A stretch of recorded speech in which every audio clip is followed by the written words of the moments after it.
साथियों, आज मैं फिर हाजिर हूँ आपके सामने एक छोटे से इस एपिसोड के साथ। आज हम बात करेंगे डाउरी पर और डाउरी प्रोविज़न पर। जैसे ही किसी लड़की की शादी तय होती है, उसके परिवार वाले कहते हैं हम दहेज इकट्ठा कर रहे हैं और दहेज दे रहे हैं। सामान्यतः हम लोग शादी में दिए जाने वाले सारे रीति रिवाज के अनुसार दिए जाने वाले सामान और घरेलू चीज़ों को दहेज की श्रेणी में गिनते हैं। सरकार ने एक कानून बनाया है जिसका नाम रखा गया दहेज प्रतिषेध अधिनियम, dowry provision act. Dowry provision act के सेक्शन 2 में डेफिनेशन दी गई डाउरी की। हर गिफ्ट जो किसी लड़की की शादी में लड़के को दिया जाता है या लड़के की ओर से लड़की को दिया जाता है वो दहेज नहीं है। कोई भी कस्टमरी यानी रीति रिवाज के अनुसार दी गई चीज़ें या लेन देन दहेज की श्रेणी में नहीं आता।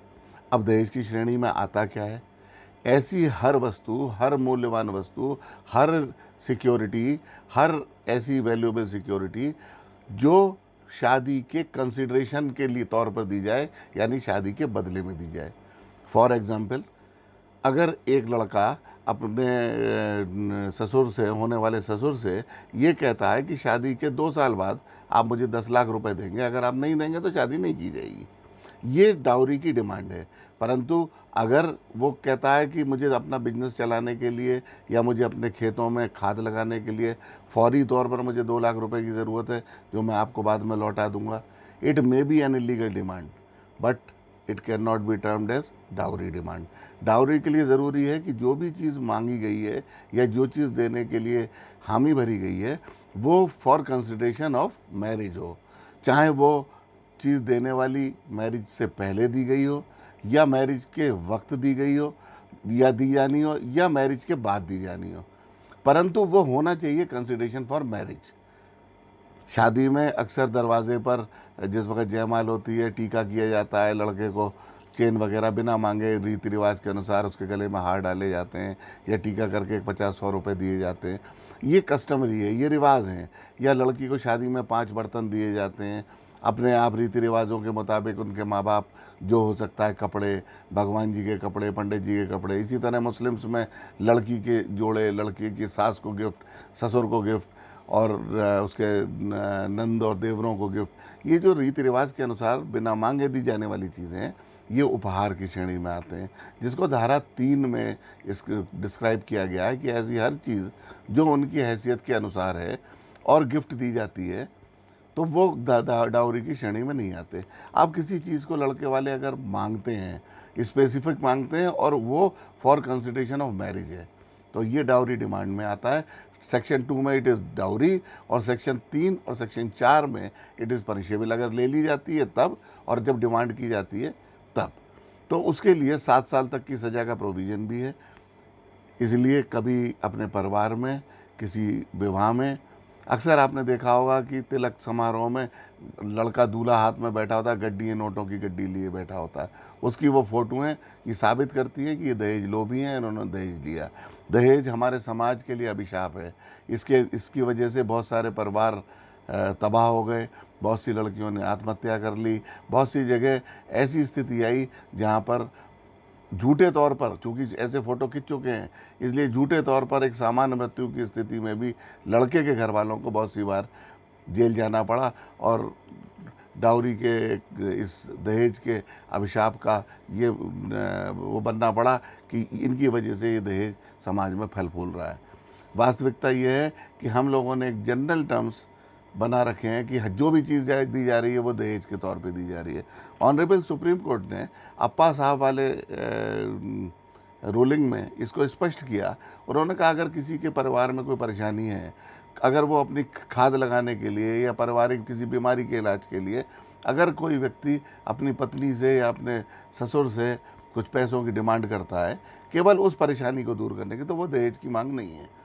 जब हमने स्ट्रिक्टली सज़ा का प्राविधान रखा है तो हमें उन्हीं शब्दों में, उन्हीं डेफिनेशन के अंतर्गत ही इसको निर्णय करना होगा। फिर भी भले ही ये गिफ्ट और ये सामान्य रीति रिवाज हमारे डाउरी की डेफिनेशन में न आते हों, कानून के दायरे में हम उन्हें न लाते हों, तब भी ये हमारे समाज के लिए अभिशाप है अगर वो मांगे जाते हैं, अगर उसके लिए दबाव दिया जाता है। अगर किसी व्यक्ति की हैसियत कार अपनी पुत्री को देने की नहीं है तो उसे नहीं देनी चाहिए। ये आवश्यक नहीं है कि वो लोन ले, बैंक से कर्जा ले, किसी व्यक्ति से कर्जा ले और अपनी हैसियत से ज़्यादा चीज़ें सिर्फ ये दिखाने के लिए करे कि मैंने अपनी लड़की को बहुत कुछ दिया और बाद में कहे कि ये तो दहेज था।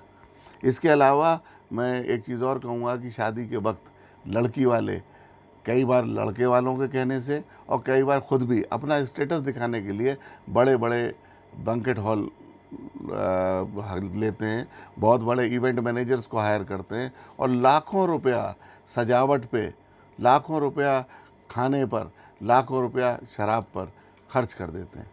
अगर उन रुपए को बचाकर लड़के और लड़की के भविष्य के लिए उनके नाम से जमा कर दी जाए तो हो सकता है भविष्य में उनके काम आए। इसलिए दहेज के लिए एक चीज़ को अवश्य समझ लीजिए, उपहार और दहेज का फ़र्क क्या है।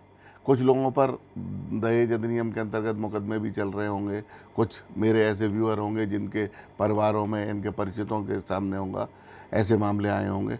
वो इस चीज़ को धारा 2 section 2 of the dowry provision act उसको बहुत ध्यान से गौर से देखें। उसमें बहुत स्पेसिफिक दिया गया है कि डाउरी केवल वही वस्तु है जो फॉर कंसिडरेशन ऑफ मैरिज हो और जो दी गई हो या एग्रीड टू बी गिवन या देने की सहमति व्यक्त की गई हो।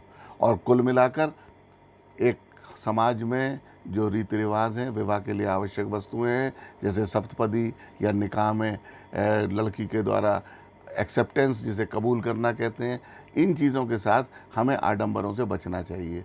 अनावश्यक लोग अपना स्टेटस दिखाने के लिए 2000 लोगों को खिलाना, 200 लोगों को खिलाना ये आवश्यक नहीं है। आज कोविड के टाइम में वैसे भी 50 आदमी और 25 आदमियों का जो रेस्ट्रिक्शन लगाया गया है वो एक तरीके से समाज के लिए बहुत आवश्यक है। केवल पारिवारिक और बिल्कुल ब्लड रिलेशन और बिल्कुल आपके घरेलू 50 लोग दोनों तरफ से जाएं और विवाह संपन्न हो जाए, उसके बाद कभी कोई ओकेजन हो सेलिब्रेशन का तो अवश्य करें, परंतु इस तरह अपने मेहनत के पैसे को इधर उधर ना बांटें। अगर आपने कोई निर्णय कर रखा है कि अपनी लड़की की शादी में मुझे इतना रुपया खर्च करना है तो बेहतर है कि बिना किसी डिमांड के, बिना किसी वस्तु पर खर्च किए आप उनके भविष्य के लिए, अपनी बेटी, अपने दामाद के बच्चों के लिए, उनके लिए आप उसको फिक्स डिपॉजिट कर दें, उन्हें किसी और प्रकार से उपहार दे दें। पूरे जीवन आपको समय मिलेगा, कभी बच्चा होने पर, कभी बच्चों की पढ़ाई पर, जब उनको आर्थिक सहायता की ज़रूरत हो तब दें, ना कि विवाह के वक्त दहेज के रूप में अपने दामाद के ऊपर एहसान ला दें। कुछ इसकी विपरीत परिस्थितियाँ भी हैं जहाँ पर लड़कों की कोई गलती नहीं होती, लड़के वालों की कोई गलती नहीं होती और लड़की वालों के दबाव में या झूठे मुकदमे लिखा देने से उनको परेशानी होती है। इस टॉपिक पर हम फिर बात करेंगे। आज के लिए इतना ही काफ़ी। भाइयों, अगर आपको मेरा ये चैनल पसंद आता हो तो इसे लाइक कीजिए, सब्सक्राइब कीजिए और देखते रहिए। मैं फिर हाजिर रहूँगा। जय हिंद।